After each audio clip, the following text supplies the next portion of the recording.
हम पढ़ रहे हैं अपना सामाजिक विज्ञान का क्लास 7 का लेसन नंबर 16, जिसका नाम है प्रमुख धर्म एवं भक्ति आंदोलन।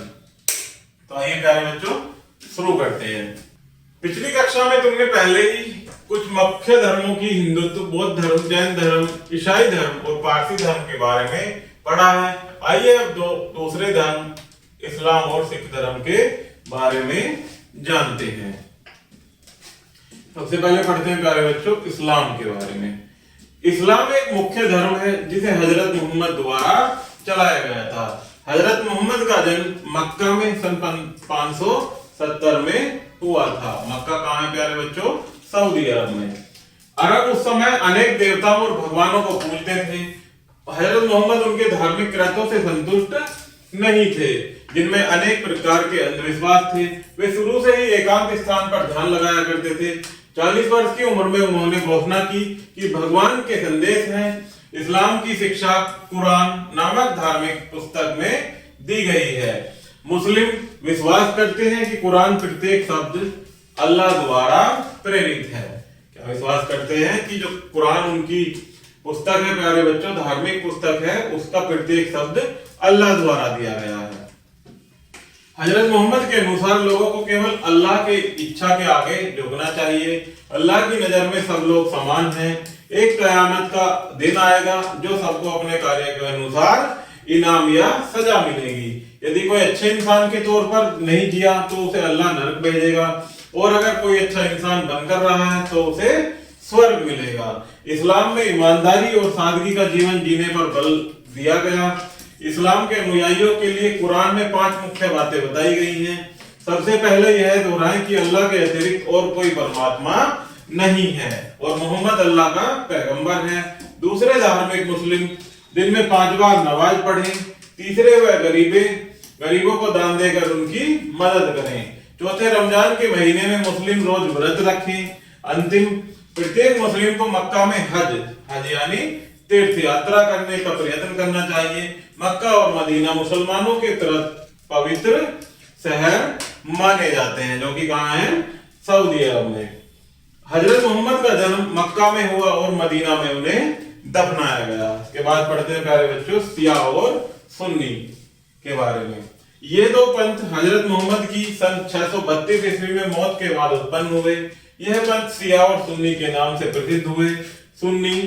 सुन्ना में विश्वास करते हैं मोहम्मद की सिखलाई बातों और कार्यों में, जिन्हें क्या कहा जाता है? सुन्ना। तथा शियाई यह मानते हैं कि अली हजरत के उत्तराधिकारी कैलिफ बने क्योंकि वह हजरत के दामाद थे। बाद में अन्य पंथ जैसे अहमदिया, बोहरा, इस्लाम अली, दुर्जन और बाह्य आदि इस्लाम की छत्र छाया में पनपे थे। आगे बढ़ते हैं प्यारे बच्चों इस्लाम का फैलाव। हजरत मोहम्मद की मृत्यु के बाद इस्लाम तेजी से फैला और 1 शताब्दी के अंदर इस्लाम का ईरान, सीरिया, मिस्र, स्पेन, मध्य एशिया, उत्तरी अफ्रीका तक पहुंच गया। पहले भारत के व्यापारिक संबंध अरबों के साथ थे, परंतु इस्लाम के उत्थान के बाद अरबों ने भारत में अपना इस्लाम को फैलाना चाहा। राजा मोहम्मद बिन कासिम द्वारा हराने पर इस्लाम इस क्षेत्र का एक महत्वपूर्ण धर्म बन गया। मध्य एशिया से कई और मुस्लिम घुसपैठिए भारत आए और अपना शासन यहाँ जमाया। उनमें से कुछ केवल लूटपाट के उद्देश्य से ही आए थे, तो कुछ जैसे कि मुगल भारत में ही बस गए थे। अब पढ़ते हैं प्यारे बच्चों सिख धर्म के बारे में। सिखों की स्थापना 16वीं सदी के गुरु नानक देव जी द्वारा की गई थी। गुरु नानक उत्तरी अफ्रीका में चली भक्तिवाद की लहर के महान संत भी थे। गुरु नानक देव सिख धर्म के पहले गुरु थे। वह तलवंडी नाम के एक खत्री परिवार में जन्मे थे। तलवंडी अब पाकिस्तान में है और ननकाना साहब के नाम से जाना जाता है। किस नाम से जाना जाता है? तलवंडी ननकाना साहिब के नाम से, जो कि कहाँ है? वर्तमान में पाकिस्तान में। गुरु नानक ने मूर्ति पूजा और जातिवाद के विरुद्ध प्रचार किया। उन्होंने प्रचलित कृत्यों को नकारा। उन्होंने भारत की निरंकार रूप में कल्पना की और उन्हें राम, रब, हरि, रहीम और मुरारी आदि कई नामों से पुकारा। उन्होंने अपने अपने पुत्र की जगह एक शिष्य को अपना उत्तराधिकारी चुना। उन्होंने मक्का, मदीना, बगदाद और श्रीलंका की यात्रा कर अपने संदेश और शिक्षा का प्रचार किया। ग्रंथ साहिब तथा पवित्र ग्रंथ सिखों की सबसे धार्मिक पुस्तक है। कौन सी? ग्रंथ साहिब क्या है? सिखों की धार्मिक पुस्तक। इसमें सिख गुरुओं तथा 36 संतों की 6000 स्तुतियां हैं।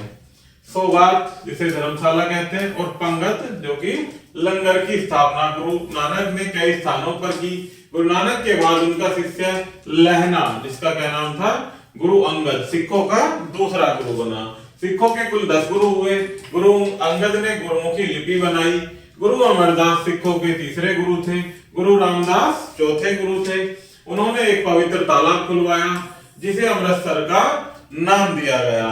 5वें गुरु अर्जुन देव थे, जिन्होंने पहले सभी गुरुओं की सिखाई बातों को ग्रंथ साहिब के रूप में एकत्र किया। उन्होंने अमृतसर में स्वर्ण मंदिर बनवाया। किसने बनवाया स्वर्ण मंदिर? गुरु अर्जुन देव जी ने। गुरु हरगोविंद छठे गुरु थे, जिन्होंने सिखों को एक सैनिक संगठन दिया और अकाल तख्त पर परमात्मा के सिंहासन की स्थापना की। गुरु हरराय और गुरु कृष्ण 7वें और 8वें गुरु थे। उन्होंने सुलह शांति के काव्य का पालन किया। 9वें गुरु तेग बहादुर थे, जिन्होंने औरंगजेब की धार्मिक नीति का विरोध किया। मुगल बादशाह ने उन्हें दिल्ली आने का आदेश दिया, जहां उन्हें मौत के घाट उतार दिया गया था। गुरु गोविंद सिंह सिखों के 10वें और अंतिम गुरु हुए। उन्होंने अपनी मौत से पूर्व गुरु की गद्दी हटा दी।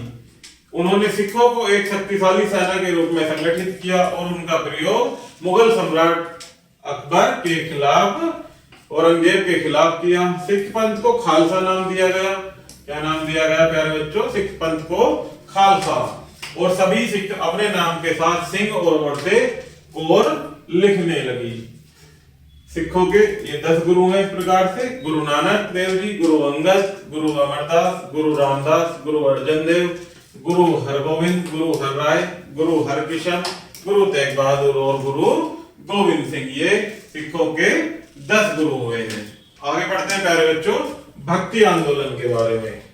तो देखिए शुरू करते हैं कि मध्य युग में हिंदू धर्म एवं समाज अनेक कुरीतियों और अंधविश्वासों से ग्रसित हो गया था। समाज में आडंबर, अंधविश्वास और धर्म कांडों का बोलबाला था। जब सामान्य को अंधविश्वासों और कर्म कांडों के चंगुल से बचाने के लिए भक्त कवियों ने ज्ञान और भक्ति की जो पावन धारा प्रभावित की, इतिहास में उसे ही भक्ति आंदोलन कहा जाता है।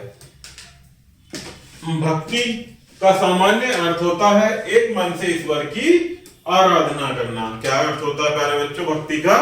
कि अपने मन से ईश्वर की आराधना करना। भक्ति को 2 भागों में विभक्त किया गया है। सगुण भक्ति में भक्त ईश्वर की पूजा विभिन्न आकारों में मूर्ति बनाकर करता है, जबकि निर्गुण भक्ति में ईश्वर को निराकार और अद्वैत मानकर भगवान की भक्ति करता है।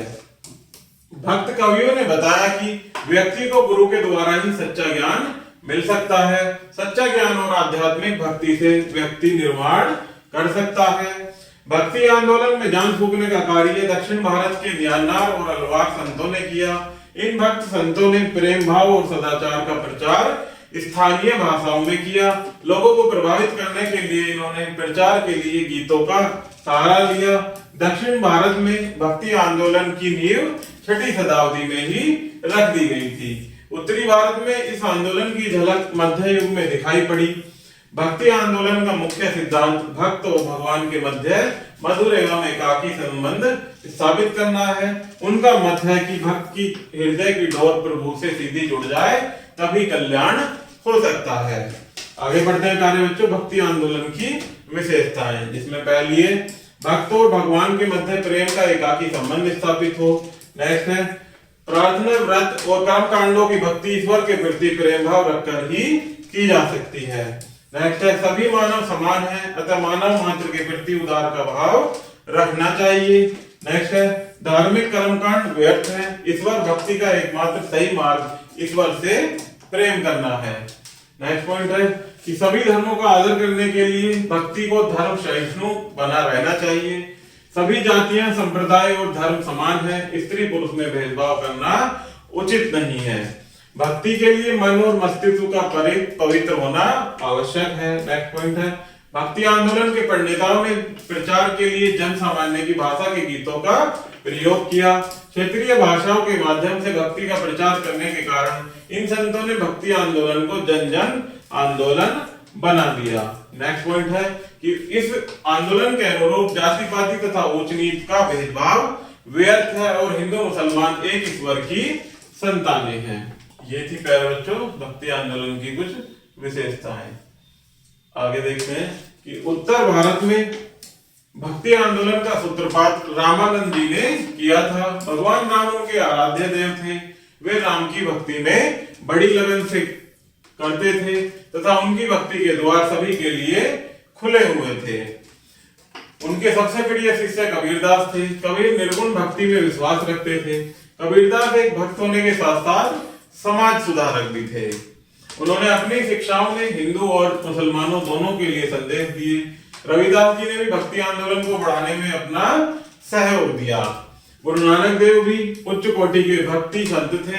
उनके उपदेश गुरु ग्रंथ साहिब में संकलित हैं, जो कि क्या है प्यारे बच्चों, सिखों की धार्मिक पुस्तक है गुरु ग्रंथ साहिब।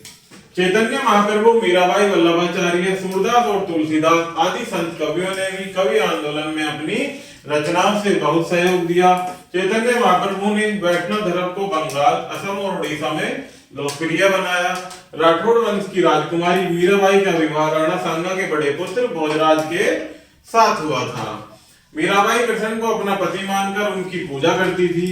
मीराबाई पूरे भारत में श्री कृष्ण के प्रति समर्पित भक्तों के लिए प्रसिद्ध थी। वल्लभाचार्य भी श्री कृष्ण के भक्त थे। उन्होंने अपना पूरा जीवन कृष्ण की उपासना में वृंदावन मथुरा में गुजार दिया। वृंदावन कहाँ प्यारे बच्चों? मथुरा में। श्री सूरदास श्री कृष्ण को अपना सखा मानते थे। तुलसीदास भगवान राम के भक्त थे। सूरदास ने सागर की रचना की, जबकि तुलसीदास की जग प्रसिद्ध रचना रामचरितमानस है। रामचरित किसने लिखे प्यारे बच्चों? तुलसीदास जी ने। शंकरदेव आसाम के समाज सुधारक थे। वह भगवान कृष्ण को विष्णु का अवतार मानकर उनकी आराधना करते थे। नरसिंह मेहता गुजरात के महान भक्त और संत थे। उन्होंने गुजराती भाषा में राधा और कृष्ण की भक्ति के गीत लिखे। महाराष्ट्र में संत ज्ञानेश्वर तथा दक्षिण में रामानुजाचार्य ने भक्ति आंदोलन को गति प्रदान की। उन्होंने मराठी भाषा में भगवत गीता का अनुवाद किया। नामदेव, तुकाराम और रामदास आदि संत कवियों से प्रेरणा लेकर शिवाजी ने लोगों को संगठित करने का प्रयास किया। आगे बढ़ते हैं प्यारे बच्चों सूफी संतों के बारे में। मध्य युग में मुस्लिम धर्म और समाज अनेक कुरीतियों और अंधविश्वासों में से ग्रसित था। मुस्लिम धर्म के लोगों को सही मार्ग दिखाने का, कुरीतियों को समाप्त करने के लिए मुस्लिम संतों ने जो आंदोलन चलाया उसे सूफी संप्रदाय कहा जाता है। सूफी संत चिंतकों का वह समुदाय था जो परोपकार, जन कल्याण और आत्म नियंत्रण के लिए ईश्वर की भक्ति करता था। सूफी अरबी भाषा का शब्द है जो सूफ से बना है, जो कि सबसे बना है, सबसे बना है। अरबी भाषा में सफ का अर्थ होता है ऊन। सूफी की सबसे बना है सब से, और सब का अर्थ होता है प्यारे बच्चों ऊन। जो संत मोटी ऊन का एक वस्त्र धारण करते थे उन्हें सूफी कहा जाता था। भारत में सूफी मत का प्रचार दिल्ली में सल्तनत साम्राज्य की स्थापना के बाद हुआ। सूफी संत कुरान और हदीस ग्रंथों के अनुसार तौबा करना अर्थात तवाकुल पर अधिक बल देते थे। भारत में विभिन्न देशों से अनेक सूफी संत आए और उन्होंने सूफी संप्रदाय का प्रचार किया।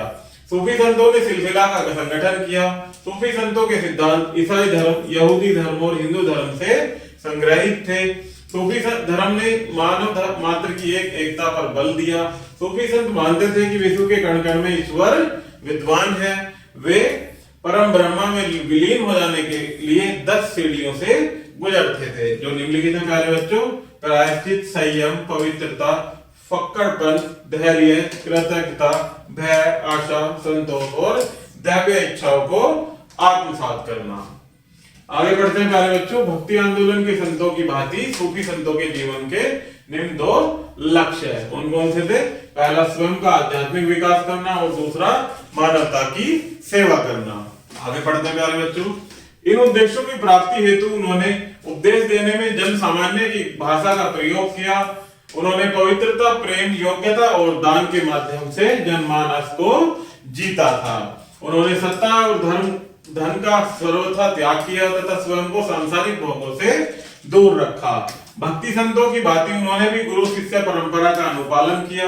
गुरु को पीर तथा शिष्य को मुरीद कहा जाता था। मुरीद को अपने गुरु के प्रति आस्थावान होने का व्रत लेना पड़ता था। सूफी संतों के 3 वर्ग थे, पहला चिश्ती, सुहरावर्दी और नक्शबंदी। सूफी संतों के कितने वर्ग थे? 3 वर्ग, पहला चिश्ती, दूसरा सुहरावर्दी और तीसरा नक्शबंदी। प्रत्येक सूफी का एक आश्रय होता था जिसे खानगाह कहा जाता था। चिश्ती परंपरा के संस्थापक मोइनुद्दीन चिश्ती थे। कौन थे? चिश्ती परंपरा के संस्थापक ख्वाजा मोइनुद्दीन चिश्ती। वह महमूद गजनवी के साथ 1191 ईस्वी में भारत आए और अजमेर में बस गए। फतेहपुर सीकरी और दिल्ली चिश्ती संप्रदाय के प्रसिद्ध केंद्र थे। किसके थे? फतेहपुर सीकरी और दिल्ली चिश्ती संप्रदाय के प्रमुख केंद्र। बाबा फरीद, बख्तियार काकी, निजामुद्दीन औलिया और शेख सलीम चिश्ती इस युग के महान चिश्ती संत थे। अकबर शेख सलीम चिश्ती का पक्का मुरीद था। उसकी दरगाह फतेहपुर सीकरी में बनी। अजमेर में ख्वाजा मोइनुद्दीन चिश्ती की दरगाह है। कौन थे ख्वाजा मोइनुद्दीन चिश्ती? चिश्ती संप्रदाय के संस्थापक, जिनकी दरगाह कहाँ पे है बच्चों? अजमेर में। आगे देखते हैं, इसमें कुछ मुख्य बिंदु दिए गए हैं जिनको हम और आप साथ मिलकर पढ़ेंगे और आप इनको याद भी करेंगे। पहला पॉइंट है, इस्लाम की स्थापना हजरत मोहम्मद ने की थी, जो कि कहाँ के थे? मक्का में इनका जन्म हुआ था, अर्थात सऊदी अरब में। नेक्स्ट पॉइंट है, हजरत मोहम्मद ने घोषित किया कि वे अल्लाह के पैगंबर हैं। इस्लाम की धार्मिक पुस्तक कौन सी है? कुरान। इस्लाम के अनुसार सभी लोग अल्लाह की नजर में एक हैं। शिया और सुन्नी इस्लाम के 2 पंथ हैं जो मोहम्मद हजरत की मौत के बाद बने थे। सिखों की स्थापना गुरु नानक देव जी द्वारा की गई। गुरु नानक ने भगवान के निरंकार रूप को माना और उसे विभिन्न नामों जैसे राम, रहीम, रब, हरि, मुरारी आदि नामों से पुकारा था। नेक्स्ट पॉइंट है, गुरु ग्रंथ साहिब या पवित्र ग्रंथ सिखों की धार्मिक पुस्तक है। जैसे इस्लाम की धार्मिक पुस्तक कुरान है प्यारे बच्चों, उसी प्रकार से धर्मों की पवित्र ग्रंथ या पुस्तक क्या है? गुरु ग्रंथ साहिब। नेक्स्ट है, सिखों के 5 चिन्ह हैं, केस, कंगा, कच्छ, कड़ा और कृपाण। नेक्स्ट है, सिखों के 10 गुरु हुए हैं। तो प्यारे बच्चों, इस प्रकार से हमारा ये लेसन यही समाप्त होता है। आशा करता हूं कि आपको यह वीडियो जरूर पसंद आई होगी। धन्यवाद।